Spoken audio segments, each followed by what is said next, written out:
PCS current news में आपका स्वागत है। अभी की खबर है अशोक स्तंभ की प्रतिकृति का अनावरण। चलिए सबसे पहले देखते हैं कि इस पूरे विषय को हम किन बिंदुओं के अंतर्गत समझेंगे। सबसे पहले जानेंगे कि ये चर्चा में क्यों है, उसके बाद देखेंगे वास्को डुआ के बारे में, फिर जानेंगे महामहिम कयाब्जे योंगजिन लिंग रिनपोछे के बारे में, फिर बात होगी अशोक स्तंभ के कुछ महत्वपूर्ण तथ्यों के बारे में और अंत में होगा आपके लिए अभ्यास प्रश्न। चलिए टॉपिक की शुरुआत करते हैं। हाल ही में श्रीलंका के वास्काडुआ में अशोक स्तंभ की प्रतिकृति का अनावरण वास्काडुआ श्री सुभूति विहार के पवित्र परिसर में हुआ है। यह आयोजन भारत श्रीलंका के सांस्कृतिक और आध्यात्मिक संबंधों को पुनः पुष्ट करता है। अशोक स्तंभ की स्थापना सम्राट अशोक के श्रीलंका को दिए गए योगदान और बौद्ध धर्म के प्रसार के सम्मान में की गई है। आगे बढ़ने से पहले आपको बता दें, अगर आप भी कर रहे हैं एसएससी की तैयारी तो जुड़िए दृष्टि आईएएस की एक नई पहल दृष्टि एसएससी से, जहां आपको मिलेंगी free live classes, PYQs, demo classes, exam notifications और स्ट्रेटेजिक वीडियोस। तो अभी सब्सक्राइब करें दृष्टि एसएससी। डिस्क्रिप्शन में दिए गए लिंक पर जाकर चैनल को सब्सक्राइब करें। चलिए अब बढ़ते हैं खबर की तरफ।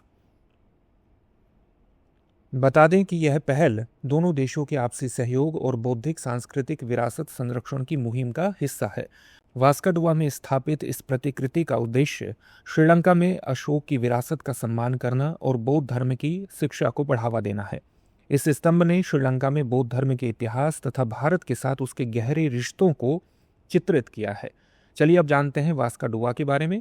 वास्काडुआ शहर श्रीलंका के दक्षिणी प्रांत के कलुटारा जिले में स्थित है, जो कोलंबो से लगभग 42 किलोमीटर दक्षिण में है। यहाँ स्थित वास्काडुआ श्री सुभूति विहार एक प्रमुख बौद्ध मंदिर है।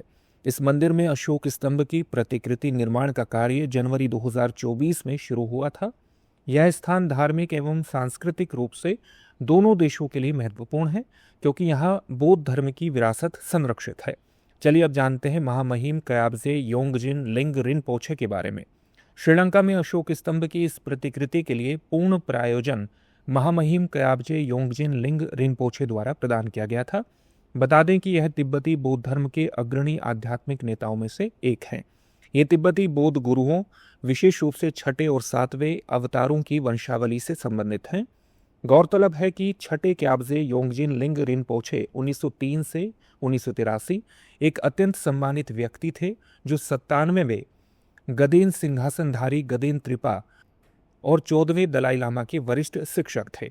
चलिए अब जानते हैं अशोक स्तंभ के बारे में। यह सारनाथ स्थित अशोक के सिंह शीर्ष का एक रूपांतर है। बता दें कि मूल स्तंभ शीर्ष में 4 सिंह एक गोलाकार स्तंभ पर पीठ से पीठ मिलाकर खड़े हैं, जो स्वयं एक घंटी के आकार के उल्टे कमल पर स्थित है। इस स्तंभ के आधार पर एक हाथी, एक दौड़ता हुआ घोड़ा, एक बैल और एक सिंह की उभरी हुई नक्काशीदार मूर्तियां हैं, जो बीच में स्थित धर्म चक्रों द्वारा पृथक हैं। गौरतलब है कि राज्य चिन्ह की रूपरेखा में 3 सिंह शीर्ष स्तंभ पर आरूढ़ हैं, चतुर्थ सिंह अदृश्य है। धर्मचक्र चित्रित है सिंहों के नीचे आधार पर, जिसमें दाईं ओर एक बैल, बाईं ओर एक दौड़ता हुआ घोड़ा और सबसे दाईं व बाईं ओर किनारों पर धर्मचक्रों की रूपरेखा है। चलिए अब देखते हैं आज के अभ्यास प्रश्न को। अशोक स्तंभ के संदर्भ में निम्नलिखित कथनों पर विचार कीजिए। पहला कथन है, यह सारनाथ स्थित अशोक के सिंह शीर्ष का एक रूपांतर है। दूसरा कथन है, इस स्तंभ के आधार पर एक हाथी, एक दौड़ता हुआ घोड़ा, एक बैल और एक सिंह की उभरी हुई नक्काशीदार मूर्तियां हैं, जो बीच में स्थित धर्म चक्रों द्वारा पृथक हैं।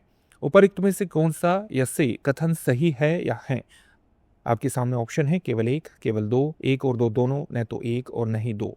इस प्रश्न का उत्तर आप हमें कमेंट बॉक्स में कमेंट करके जरूर दीजिए। धन्यवाद। डियर व्यूअर्स, अपने एग्जाम की तैयारी को और बेहतर करने के लिए हमारे चैनल को लाइक, शेयर और सब्सक्राइब करना न भूलें।